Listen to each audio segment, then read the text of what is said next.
over the last few years. It's no longer something that sits in a spreadsheet and gets reviewed once a year. That world is gone. There's now a much greater expectation around continuous oversight, having something you can clearly evidence, not just snapshots. So the question isn't really whether things need to improve, it's what that looks like in practice. And that's exactly what today is about. So in today's session, we'll start with the regulatory perspective, followed by a short demo, and we'll leave some time for questions. So feel free to drop any questions into the chat as we go. I'm joined today by Tim Holman from TUSEC, who works closely with organizations on the regulatory and audit side, bringing a frontline perspective, and Darren Craig, CEO of Risk Exchange, who'll walk you through the platform. Now, Tim, you see this from the regulatory and audit side every day, so you're the perfect person to kick us off. Over to you. Hey, good morning, everybody. Every day except weekends. Although things do come up now and again that needs weekend work. So, a brief background. I'm Tim Holman. I'm CEO at TUSEC. I founded TUSEC around about 14 years ago. I've been in cybersecurity on and off for about 30 years now, and I guess I've seen it all from good to bad, but mostly bad, unfortunately. I mean, there's a lot of stuff we haven't got right as an industry, and a few things do repeat themselves. And one example of that is third-party risk management. And I think every stage in my career, for about the last 30 years, there's always been something going on that involves a third party, be that anything that's innocuous as an air conditioning supplier. I think we saw some breaches with TJX, or sort of their brand known as TK Maxx in the UK. And that was some time ago, and a third party got access to a air conditioning system, but that had an IP address on their cardholder data network, which is where all their PCI DSS environment was stored. And the hackers in that case, they just got in through the back door, through the third party, onto the card data systems, and went left unchecked for about 18 months. And I think they're just gradually pulling out card data and selling it on the dark web. It took them a while to get around that. But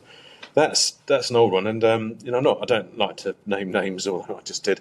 But I think it's reasonable to say that if you look in the news and search up data breach, you'll see a third party implicated, and that involves a major retailer that was in the news last year, a major car manufacturer in the news last year. Again, I'm not naming names, but I think you'll know who those are.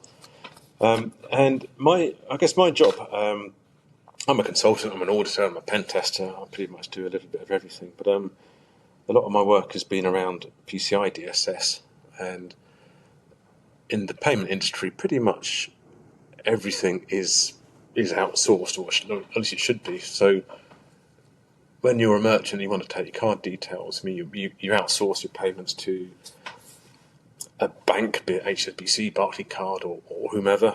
So there's an outsourcing relationship from the outset. And what I've seen, I don't want to go into breaches too much, but there is something we haven't got quite right. And I do remember in PCI DSS, I came up with the concept of third-party security assurance special interest group. That's in Dublin in 2014, maybe 2016. Well over 10 years ago, and now we're still using that guidance today, and things are still very much broken. So I'd say fast forward to some more recent examples. I mean, we work with a number of clients. I'm really careful not to name names. They're big and small, but we do work a lot in the financial services sector. And I think one of those I had a chat with, probably coming up to Christmas, as you do, inviting them out for Christmas drinks, and I sort of said, well, what's your main problem with? This guy was in procurement, and I said, what's your main issue with procurement? And it was like, well, we've got too many suppliers, was his answer. and his sole job or project over the next 6 to 9 months was to reduce the number of suppliers from something like 160,000 suppliers, which is it's just huge. And his remit was to half that 80,000 suppliers. And we're talking a FTSE 100 company. And that number of suppliers is probably quite understandable. But reducing the number of suppliers was their prime goal, and that's before they could even consider whether or not any of those suppliers are risky or not. And I think, of course, they send out the standard questionnaires. They'll have a system that kicks out questionnaires. In this case, it would have kicked out 160,000 cybersecurity questionnaires to 160,000 security representatives at 160,000 organisations, and he just had 4 people on his team. So I think that speaks for itself.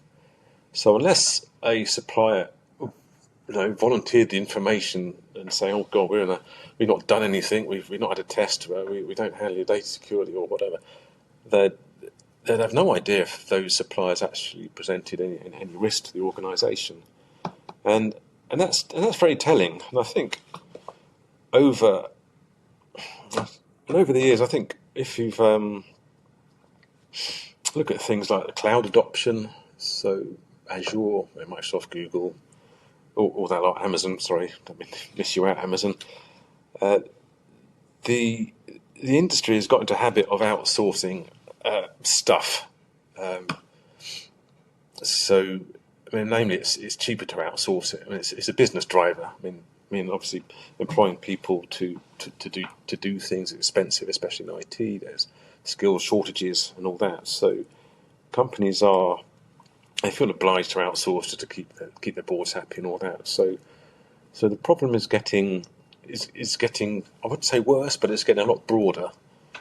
And I think I'd challenge any company listening here. How many suppliers have you actually got? We did an audit at TUSEC, small company, and I think it worked out we had 64 suppliers, because we do. I've got to practice what we preach and all that. So we do audit these things, and that's anything from cleaners that come into the office who've, I think I know who they are. I see their faces. They've got full physical access to all our machines. But we need a clean office. There's a service provider that provides us the office, another supplier. We have an accountancy firm. We've got a bookkeeper. We've got all the cloud accounts. We've got the Azure. We've got the AWS. We've got G Cloud. It's not G Cloud. We've got the Google Cloud. It's not G Cloud, something else. This is coming on G Cloud, but that's a procurement framework which is a big, huge list of third-party suppliers that the government can choose, because they've all been pre-accredited based on self-assessment questionnaires. So go figure there. And I know Anissa touched on regulation, and yes, absolutely, there's a huge regulatory driver for everybody to keep on top of what their third parties are doing or who they even engage. I can think of another very recent example of a local authority that we're working with, and we're doing a PCI DSS audit for them, and part of PCI DSS, section 12.7, 12.8 and all that it's all around making sure you've got the basics in place, like there's been due diligence, that there's a contract in place, that you manage supplier risk in effect. But I think more importantly with PCI DSS, there's a requirement where you have to map all your controls out and decide which entity is responsible for maintaining that control. Is it your third party, or is it yourself? Needless to say, the local authority didn't have any of this in place. So we looked to see, well, where's the contract, and it's we just signed something online. Okay, so we pull out the online contract, have a quick look, and there's no mention about any cybersecurity responsibilities or accountabilities in there. Instant response, but there isn't any requirement for cyber insurance. It was completely one-sided contract in the vendor's favour. So unfortunately, in that case, it's clear that those contracts weren't read, they weren't understood, yet they were signed. So there was a PCI audit failure there. And that was before we even get to the stage of mapping out each control within PCI DSS and working out who's doing what. So we see that a lot, and I think there's a conception that if if you're working with a big payments provider, it's like, yeah, well, everyone else uses them, must be all right. Yeah, there are other local authorities they use that provider as well. Must all be fine. They all use it. It's got to be all right. So we'll just sign it, and off it goes. But then, I guess legally, I think when you are signing a business to business contract, you don't have any protection, or very minimal, unless it's grossly unfair. But if you're a consumer in a B2C environment, and so you buy something from a big retailer, and there's something wrong with it, you've got loads of rights, including I forget the word, but there's you can take action against a bigger company if you're a consumer, because you can just argue, well, it's unfair because there's only one me and there's 1,000 of them, and I should remember what that word is. But the business-to-business contracts, there isn't any protection, and you have to read the contracts before you sign them. And I tell people around here, I say, look, if someone slipped in a line in the terms and conditions that says, you must pay us £1 million every year on demand, and that's buried in the terms and conditions, and you sign that contract, then okay, you're obliged to pay that vendor £1 million a year. And maybe that helps some people, helps a penny drop with some companies we work with. Don't trust your vendors, not because they're bad people or anything, but just off the legal consequences if anything goes wrong. And I think that pretty much sums up where we are. And I think any regulation you look at, be it PCI, be it SOC 2, ISO 27000, Cyber Essentials, all these regulations have third-party security assurance built into them for very good reason, and that reason is that nobody's really doing it. I mean, if people did it, we wouldn't need regulations to try and enforce. So on that, we have a partnership with Risk, who have kindly agreed to come on the webinar. Well, I think it's their webinar. We're coming on their webinar. It's a bit like that. But and Darren here is going to sort of take you through what he sees. Obviously, his details are a lot more granular. He's seeing third-party risk management from. I don't know. He'll explain it all, but he sees a lot more than I do. So I'll pass over to Darren. And any questions? I think there's different from my stream, but there's a chat box where you can chuck in some questions. If there's anything you'd like to hear, any war stories, got loads of those, then type away and we'll collate those and discuss those at the end. So thanks all for your time. Over to Darren. Thanks, Tim. Yeah, a lot of interesting stories. I'm sure you could tell from being an auditor and carrying out assessments. A lot of these companies, and it's pretty crazy that there's so many suppliers in some of these companies. Like yourself, that's a lot of suppliers for a small organization. 64,000. Which is pretty crazy. And we find that, to be honest, a lot of companies, when we talk to them, they sort of say, "Oh, we don't have many suppliers. We use Microsoft or we use AWS or something like that," and they don't really think about all of the other suppliers. They tend to focus on just the bigger ones.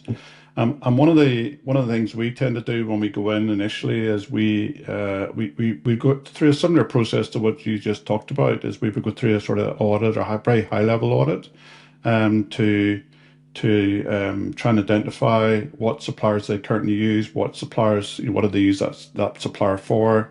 They might have suppliers that provide, I don't know, office supplies, for example. They're not really a risk, of course. They might have a cleaning company. There may or may not be risks there. But there's generally a lot of other suppliers, particularly for small businesses, where they are exposed because they use a lot of SaaS applications, things like HR applications, accountancy applications like Xero, for example. And it's only when you start really to dig into this sort of audit and identifying where these suppliers are, that you start to realize, or the company starts to realize that there's, they have a lot more suppliers than what they actually thought they had. So it's not surprising some of the things that you touched on there. And today, what I'm going to do is I'm going to talk about some of the, I guess, the challenges of trying to manage some of those suppliers. It can be challenging. Typically, most companies tend to, have a very manual process. So today we're going to sort of talk about the challenges of trying to manage them remotely, or sorry, manually, as well as then maybe some new ideas around how you can manage them going forward, using some automation and use a platform like Risk. So that's, we're back online. So hopefully everyone has stayed online, and sorry for the wait. As I was saying, there's a lot of companies, even small companies, as Tim already touched on, say that they think they have no suppliers really to think about, but when they start to do an audit, they find that they have quite a lot of suppliers. In the case of TwoSec, they have 64 suppliers, which is quite a lot. And what this means for small companies and large companies is that if they're subject to some form of regulation, then they do need to carry out some form of third-party risk management program to manage the risk and compliance across those particular suppliers. And that's really where Risk Exchange comes in, and we can help with this. But maybe just to touch on briefly that, the level, Tim Bingen did touch on this, but the level of third-party breaches is increasing all of the time. And it's definitely not slowing down. The cost of the breach, it's in the millions now, of course. And there's, every day you hear about a new breach. In most cases, those breaches are coming from third parties. And as I touched on before we got sort of disconnected, was that a lot of these third parties are SaaS applications. So applications like Xero, for your accounts package, HR applications, applications that you manage your website. Everybody relies very heavily on a lot of SaaS applications nowadays. And the days of, using your own, I guess, hosting and networks, internal applications are long gone, I think. And even Risk Exchange, we have very little in terms of our own hosting. We tend to rely a lot on third parties to provide services, right from our AWS infrastructure, third party, all the way up to Xero for our accounting package. But whenever we talk to companies about third party risk, and one of the things we ask them about is how do they currently do it today? And this is typically what we find when we talk to companies for the first time. On one side, there's the buyers, the companies that are buying the services, of course, from each of these vendors, and they find it very time consuming to carry out assessments against all of these suppliers, and they tend to be shuffling, spreadsheets, documents, questionnaires, etc., back and forward on email, trying to get the supplier or the vendor to complete this. And what we're seeing nowadays is that suppliers or vendors are not willing to do this anymore. They don't want to take the time to do it. They don't have the time. They tend to see a lot of repetitive questions coming in, and they're really screaming out for a different solution that can allow them to, provide this information once effectively and share that many times. But again, as Tim touched on, and it was quite shocking to hear him saying that 10 years ago he was talking about third party risk. And unfortunately, the whole problem hasn't really, hasn't evolved that much over the years. A lot of companies are still using this manual approach where they're sending spreadsheets back and forward, taking sometimes 6 weeks, 12 weeks. In some cases, we've seen companies trying to collect all of this information and store that, assess it, review it, etc., and file that away for their auditors. Because, as Tim touched on, he carries out audits for companies all of the time, and any company that is required to be ISO 27001 or maybe Cyber Essentials, for example, or SOC 2 or anything like that, or they work in financial services, they will be subject to a number of regulations. Any of those companies will be audited on these particular third-party frameworks, and they need to have a solid program and evidence collection in place to sort of show that they're doing all of the right things to meet the audit requirements. One of the challenges that they will find when they start to do it is, and again, Tim did touch on this, is that they tend to focus on what we call tier one suppliers. So these are suppliers, the sort of, the most critical ones might be, for example, in a lot of companies, it might be Microsoft 365, or it may be AWS or Google or something like that. And a lot of companies tend to focus on those, but that's really not where the problem is. They classify them as critical vendors, but that's not really where the problem is. The problem is much further down in the sort of the pyramid or the stack.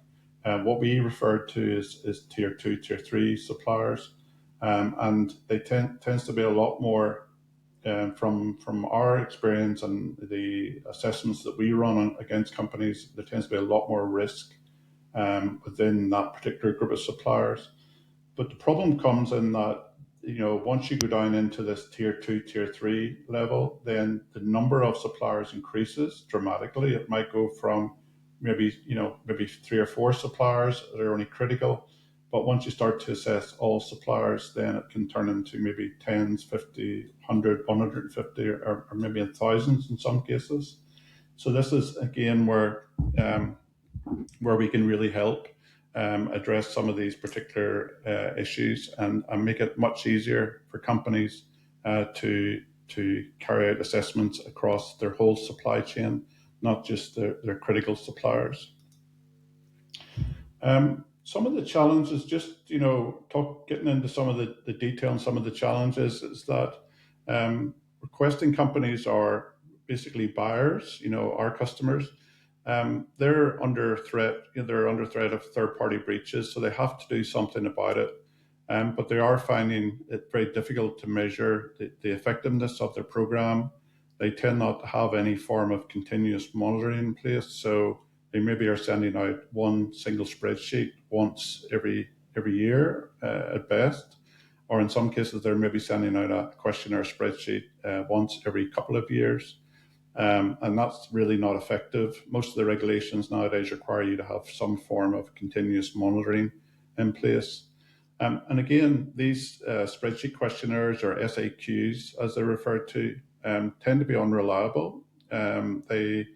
They tend to, they're not thought through well enough in a lot of cases. They're only maybe aligned with one particular framework. They're difficult to maintain and keep updated. And sending a spreadsheet across to a supplier on email and ask them to complete that is not very secure, of course. So a lot of suppliers will refuse to complete this. So they'll just push it back and say, we can send you a penetration test report or some other documentation. It's up to you to review that and make your own decision. That's typically what we're seeing in the market. On the supplier side, the issues for them are, it's seen as a chore having to complete all of these questionnaires, and they're overwhelmed with the number of questionnaires. We talk to some small companies, and maybe they work with, a lot of larger companies within the financial services arena, and they would probably get 4 or 5 or more of these questionnaires coming to them every single month.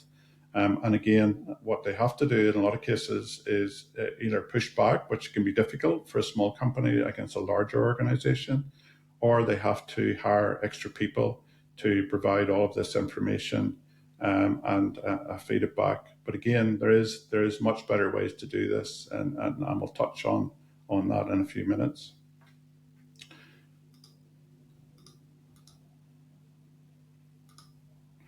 So some of the benefits of setting up a mature TPRM program, or setting up your TPRM program on Risk Exchange. Some of the benefits here for the companies that are requesting the assessments from the vendors is they get a reliable process which allows them to automate a lot of the workflow. It allows them to automate the process of sending out questionnaires. It allows them to automate the scoring, for example, of those questionnaires. It gives them much more visibility into their supply chain and the risks associated with it. It provides business level information that the whole business can understand rather than just the technical people within the organization. And when you look at the business case for a platform approach with automation, it tends to be a lot more affordable than hiring many people to do this job. And on the supplier side, then they get the benefit of, they get the visibility of their own risk as well. They also get a detailed scorecard and improvement plan from the Risk Exchange platform. And this helps them understand where their risks are. And it's, of course, the process of completing a questionnaire online and pushing it through to their customers is much smoother than sitting down to fill out a manual spreadsheet and sending it back by email and collecting all the documentation. The supplier just has to go log into the Risk Exchange platform and complete that once effectively and then share that. And one of the other benefits of using a platform like Risk Exchange is that the supplier is able to complete that assessment once, but share it many times across the Risk Exchange network. So this allows the vendor not, stops them having to repeat the process of every time they get a request to fill out a questionnaire. They can just provide the information that's already been completed, all of the documentation ready in one place. All of their questions have already been answered, and they just need to provide that information to their customer or their new customer that they're bringing on board. And this tends to make for a much better experience for the vendor and the customer themselves. Much stronger collaboration rather than the traditional way of sending spreadsheets back and forward, asking vendors to complete them, etc. There's really no value for the vendor at all in that. And they see it as I said, they see it as a chore. Whereas what we do in Risk Exchange is we encourage vendors to think about their own security. We provide them with the tools to look at their own security. We provide them with the tools to secure their own environments, go through security assessments, and of course provide all of the information they need to for their customers to show that they're doing a great job when it comes to their own cybersecurity compliance and cybersecurity, external cybersecurity, etc. So I sort of touched on the Risk Exchange platform a little bit there. So Risk Exchange as a platform or a network is a network of many millions of companies across the world. And each of these companies are providing information into the Risk Exchange platform. So you would have many companies that are vendors supplying services to other companies within the network. And each of the vendors are maintaining their own effectively account. They're getting rich, continuous information on their own security. They're able to address it. And at the same time, then they're able to ensure that any companies that's working with them or partnering with them are also secure. And it makes, as I said, it makes for a much better relationship rather than trying to, use the stick approach. It's much better to use the carrot, we find, and it brings them along the path. And if the vendors themselves, are the benefits of Risk Exchange is explained to the vendors, then they tend to support it much more than just having to fill out spreadsheets when they tend to push back on that a lot these days. It's interesting when we looked at some companies we go in and they have maybe had a previous manual process in place, and they were getting great results. They were sending out their questionnaires, they were getting good results, etc.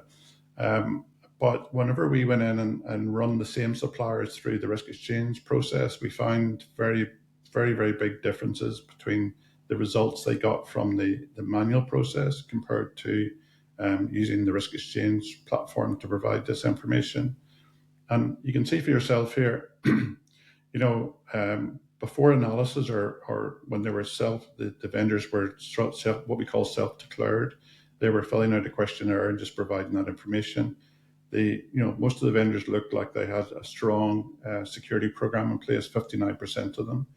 But after we put them through the risk exchange program, that dropped off, dramatically to 13%.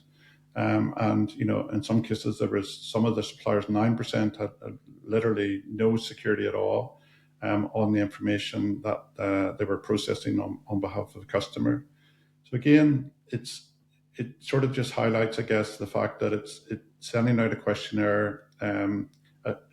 It's manual, of course. It's not very efficient, etc. But it's not very accurate. That's the problem. Vendors tend to fill them out quickly. They tend to use predefined answers or canned answers effectively to answer those as quickly as possible. They're not really putting any thought into do they have this in place. They're really just trying to rush to get it completed so they can get the contract or get past that particular audit from the supplier. So again, it's the traditional SAQ approach just doesn't work anymore. So now what we're going to do is going to quickly go into risk exchange and show you, a couple of examples of vendors. And we'll show you an example vendor within risk exchange and show you the types of information you could get from the platform to assess your own suppliers. So just give me 1 second. Switch over here.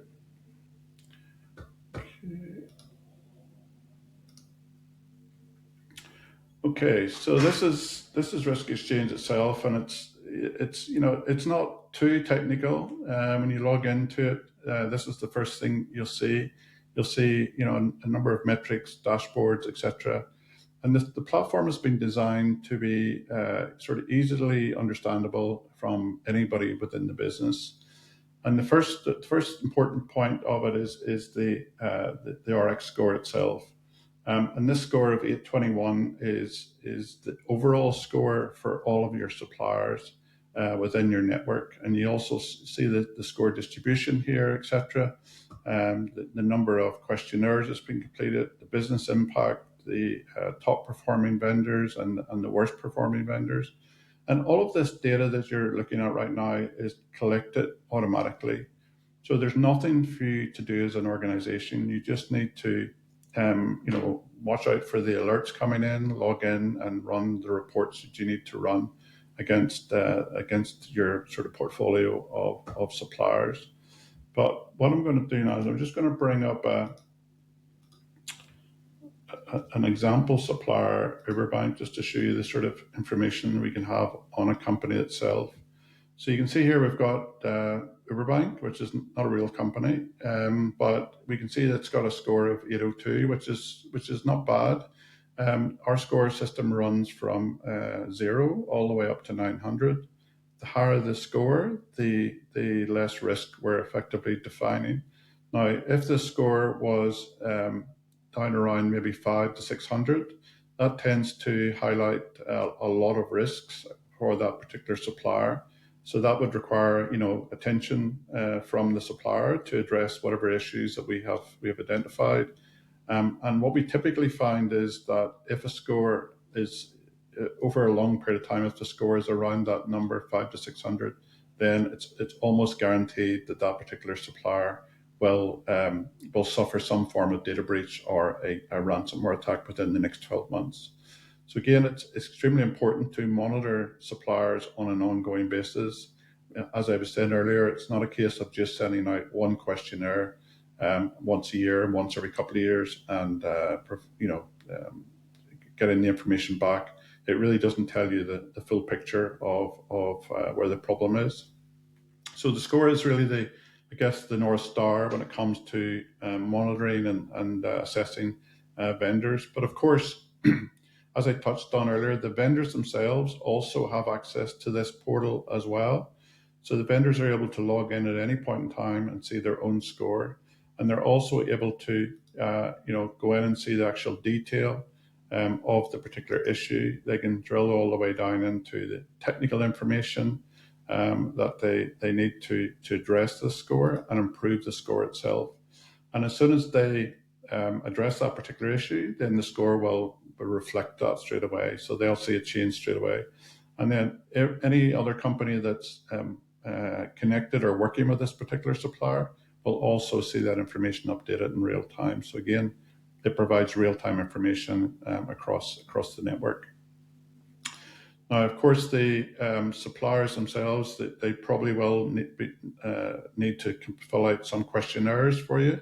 So again, they can do that all within the platform. They can fill out what we call RX Essentials questionnaire, which covers all of the main frameworks and the controls and questions required for that. And once the vendor completes that, then they're able to get scored automatically. And again, there's no manual process required at all. It basically it calculates that as you go forward. The platform will also tell you, it'll give you a snapshot of where that vendor is when it comes to certain compliance frameworks. In this case, ISO 27001. So it can see that this vendor's almost compliant. They have a bit of work to do yet, so they can work on that. But again, this is a very quick way for you as a customer to assess each of your suppliers and see, are they ISO 27001 compliant, or are they not compliant, etc. And then maybe just before coming into this area, one of the other important things nowadays is that if you work in or if a company is doing business in financial services in Europe, they will be required to be compliant with DORA. And the same thing is coming out within the UK as well now, really, but they will be required to be compliant with DORA. And one of the requirements is they need, or you as an organization need to identify not only who your third parties are, but also who the fourth parties are across that supply chain. The system will work that out for you automatically. There's no need to go and ask the suppliers which suppliers you're working with. Typically that process is out of date. And at the same time they tell you that information, it tends to change all of the time. And this is also required for GDPR compliance. So if you have a data processor, they are required to keep you up to date with their fourth parties. But again, it tends to be it's a bit hit and miss. Some companies provide the information, some don't provide it. It's never accurate, whereas the system Risk Exchange will analyze, go and pull all of this information from your third party and analyze it and provide it back to you in a very easy to understand way. So I've just, give you a quick run through of Risk Exchange. I'm not going to go through a whole demonstration at this point. We wouldn't have time. And we've used up a lot of your time already with our technical glitches. So I'm just going to wrap up now and see if there's any questions that you want answered around the platform or generally around third-party risk. So I'll hand over to Anissa to see if there's any questions. Thank you, Darren. So, any questions? Let me just pull up the... Okay, so question, for organizations preparing for DORA and NIS2, what's the single biggest mindset shift they need to make around third-party risk? I think the mind shift is that, traditionally organizations, when they think about cybersecurity risk and compliance, they tend to very much focus on their own organization. They tend to focus on what's inside the organization, and they tend to neglect what's outside. And unfortunately, the days of this sort of what was known traditionally as the perimeter of the business from a security point of view is no longer the case. The perimeter is really your third parties. And that's really, it is a mind shift that you have to start thinking that way, rather than thinking traditionally where you just think about, this is our business, we're protected, we do all our pen tests, et cetera, et cetera.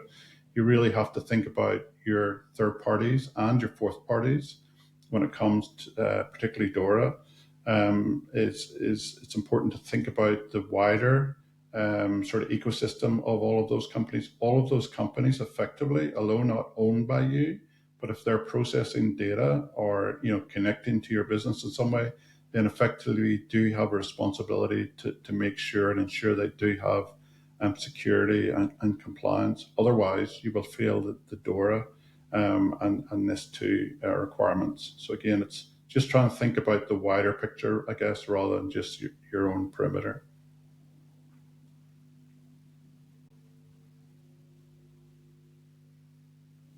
Any other questions, Anissa?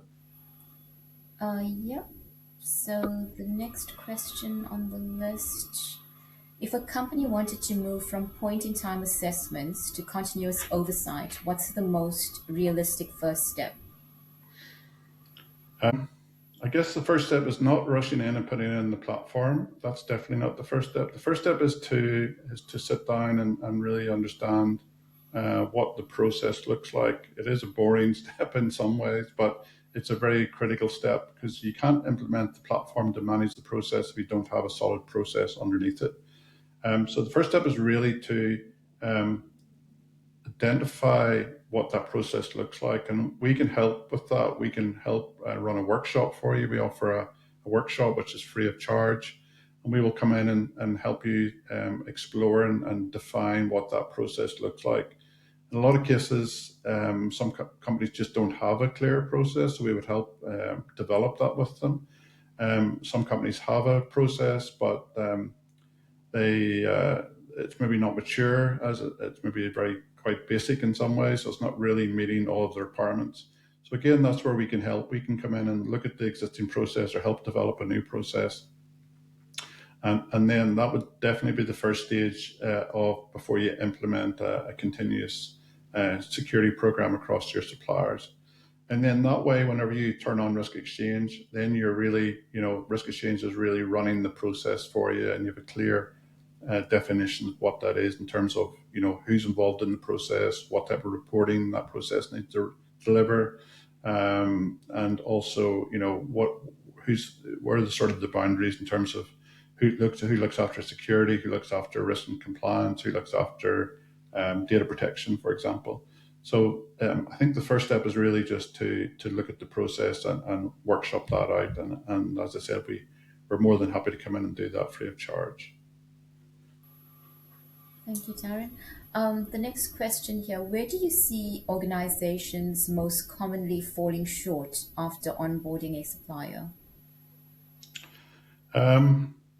I guess most organizations fall short. We see it, I guess, in two ways. If we go into a supplier and they're using a manual process, they tend to assess the supplier at the very beginning of the relationship, and they never follow up with them again. So there's generally no follow up. The security audit, I guess, is a requirement of onboarding a new supplier, but it's something that's just done at the beginning and it's sort of forgotten about later on. And we still, even with Risk Exchange, it's collecting a lot of information, etc. But in some cases, we still do see some companies, maybe not effectively using that information as much as they should be to continuously monitor those particular suppliers. But I think the biggest problem we see is when they're running a manual process, and they tend to do it at the beginning when there's a new supplier, but they never ever do it again during the relationship. And at that stage, they really have no idea what type of risks that supplier has, and they're really exposing their own business by not continuously monitoring that.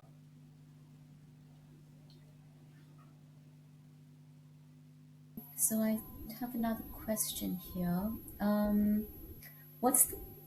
So how should organizations measure whether their third-party risk program is actually improving?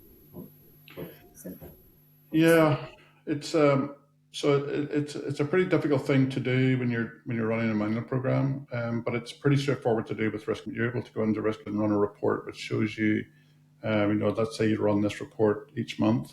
Most of our customers run it on a monthly basis, but you're able to run this report, and it's able to tell you, has the security of the, right down to the individual supplier, has the security of that individual supplier improved over the last 30 days, for example, the last month, or has it got worse, or has the general overall security of the supply chain got worse or improved?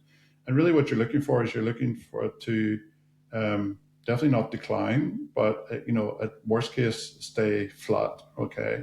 But unfortunately, with security, things change all the time. There's always new threats, new vulnerabilities, etc.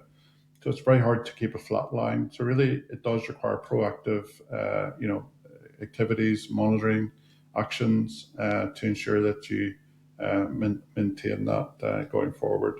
But it's a very easy thing to report within the Risk Exchange platform, but it's very difficult to report if you're doing it manually.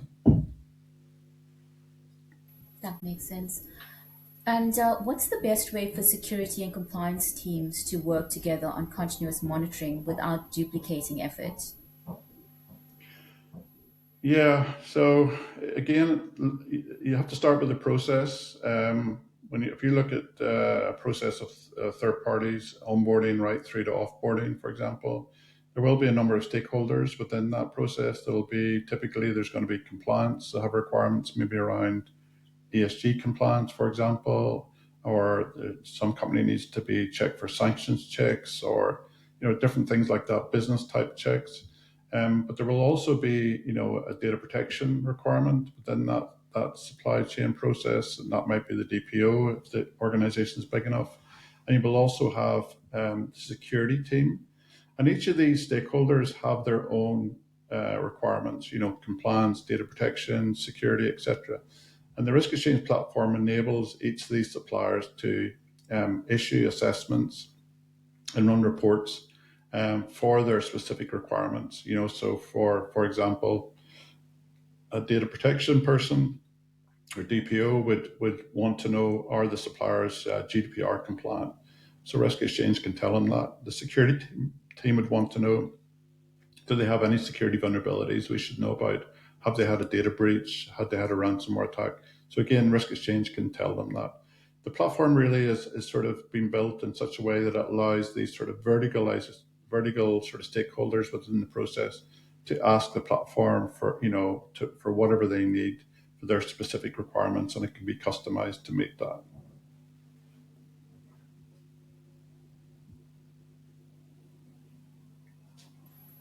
Thanks, Darren. So this one's for both you and Tim. If you could give attendees one practical action to take away today, what would it be?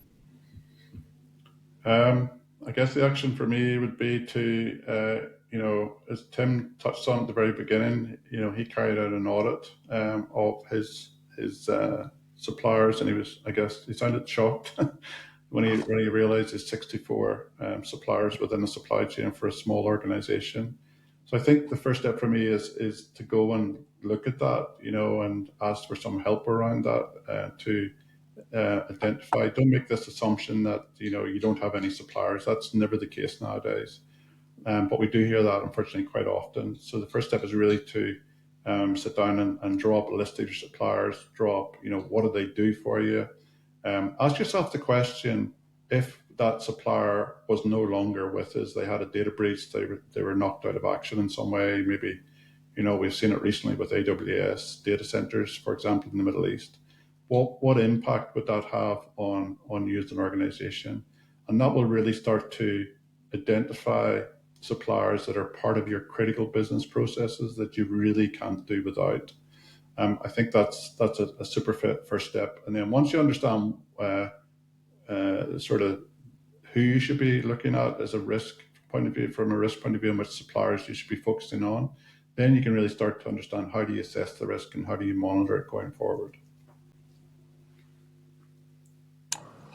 Yeah, and I'd echo what Darren says. I mean, the most important thing to do is scope out the size of the problem. So to spend some time mapping everything out, maybe have a contract amnesty. Ask everybody in the company, well, what contracts have you signed? Who are our third parties? There may be some staff that have, they've signed contracts on DocuSign or by email, and a copy of the contract's just stuck in their email somewhere. And by contracts, I mean any contract that you're signing on behalf of the business, be it with a vendor, a cloud supplier, a cleaning company, and of course your own staff. So all your employment contracts, any any offer letters that were signed. I mean, just everything, just collate it all together, and once it's all there, you can then sort of tick them off one by one and understand the scope of the issue you need to solve. So, back to Darren, I guess, or Anissa. Okay, so before we close, we do host regular sessions throughout the year covering third-party risk, audit readiness, and operational resilience. And details of the upcoming webinars are on our website. So we'd love to see you as a future one. And thank you to Tim, to Darren, and most importantly to all of you for your time and questions today. We hope this has been genuinely useful to you. Thank you and goodbye.